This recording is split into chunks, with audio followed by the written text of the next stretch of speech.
Seruput kopi dulu lulur. Pembahasan kali ini cukup menarik karena menyangkut masa depan kekuatan udara Malaysia yang selama ini dikenal punya armada tempur gado-gado. Dan sekarang mulai muncul pertanyaan besar. Apakah Su-30 MKM dan Hornet Malaysia akan memasuki masa pensiun lebih cepat?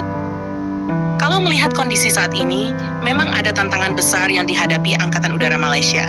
Su-30 MKM mereka sebenarnya termasuk salah satu varian flanker paling unik di dunia.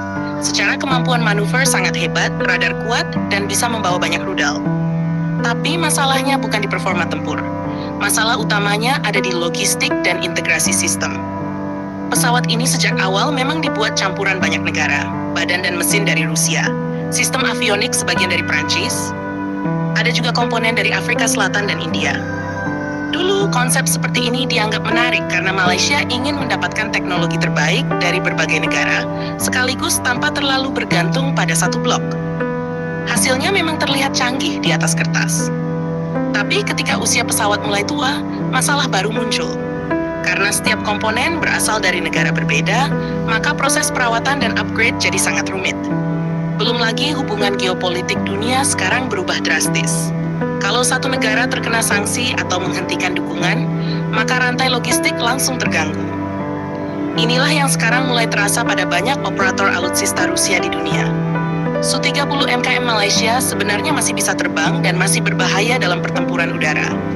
Tetapi tantangan terbesar ada pada sustainment atau mempertahankan kesiapan tempurnya dalam jangka panjang.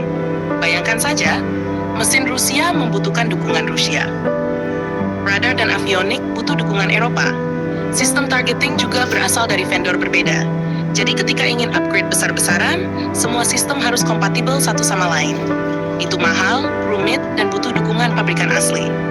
Masalahnya sekarang kondisi industri pertahanan Rusia juga sedang mendapat tekanan besar akibat perang dan sanksi Barat. Banyak negara pengguna alutsista Rusia mulai kesulitan mendapatkan suku cadang, upgrade, bahkan dukungan teknis. India saja yang punya industri besar masih harus bekerja keras menjaga armada Su-30 mereka tetap optimal. Apalagi Malaysia yang jumlah armadanya lebih sedikit. Karena itu muncul analisis bahwa Malaysia kemungkinan tidak akan melakukan modernisasi besar terhadap Su-30 MKM. Pilihan yang lebih realistis adalah mempertahankan pesawat tetap operasional sambil perlahan mencari pengganti generasi berikutnya. Dan menariknya, Malaysia sekarang justru mulai mendekat ke konsep pesawat tempur Barat dan Korea Selatan. Pembelian FA-50 dari Korea Selatan menjadi sinyal penting bahwa Kuala Lumpur ingin armada yang lebih mudah dirawat dan lebih stabil logistiknya. FA-50 memang tidak sekelas Su-30 dalam duel jarak jauh atau membawa rudal berat.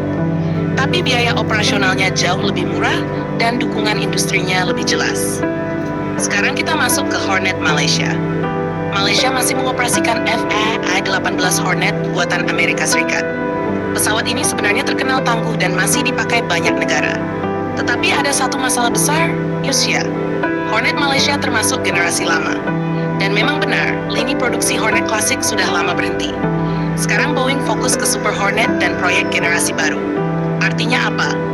Artinya suku cadang dan modernisasi jangka panjang untuk Hornet lama akan makin mahal.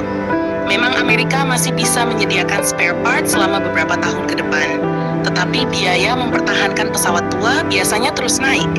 Apalagi Malaysia bukan operator terbesar Hornet.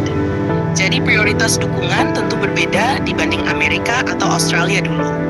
Karena itu banyak pengamat melihat Hornet Malaysia juga perlahan akan menuju masa pensiun dalam 1 hingga 2 dekade ke depan. Terutama jika Malaysia mulai membeli platform baru. Yang menarik sebenarnya bukan sekadar pensiun pesawat, tapi perubahan arah strategi Malaysia. Dulu Malaysia mencoba membangun kekuatan udara dari berbagai sumber. Ada Rusia, Amerika, Inggris, dan lainnya.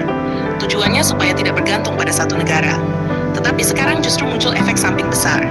Logistik jadi rumit. Pelatihan teknisi lebih mahal. Persediaan rudal berbeda-beda. Sistem maintenance tidak seragam. Bahkan simulator dan software juga berbeda. Bandingkan dengan negara yang fokus pada satu ekosistem. Operasional lebih sederhana dan biaya jangka panjang lebih terkendali. Indonesia sendiri sebenarnya pernah menghadapi tantangan mirip saat mengoperasikan campuran alutsista Barat dan Timur. Karena itu sekarang mulai terlihat arah untuk membangun sistem yang lebih terintegrasi. Malaysia kemungkinan akan menghadapi dilema besar beberapa tahun ke depan. Apakah tetap mempertahankan Su-30 dengan biaya tinggi, atau mulai mengganti dengan platform baru yang lebih mudah dirawat? Karena dalam dunia militer modern, bukan cuma soal membeli pesawat canggih, tetapi apakah pesawat itu bisa terus siap tempur selama puluhan tahun? Dan inilah pelajaran penting dari alutsista gado-gado. Saat beli memang terlihat fleksibel dan menarik, tapi ketika masuk usia tua, biaya dan kerumitan perawatan bisa menjadi masalah besar. Kalau Malaysia nantinya benar-benar mempensiunkan Su-30 MKM dan Hornet secara bertahap, maka Asia Tenggara akan memasuki babak baru perlombaan kekuatan udara. Karena negara-negara kawasan sekarang mulai bergerak menuju jet generasi lebih modern dengan sistem logistik yang lebih sederhana dan terintegrasi.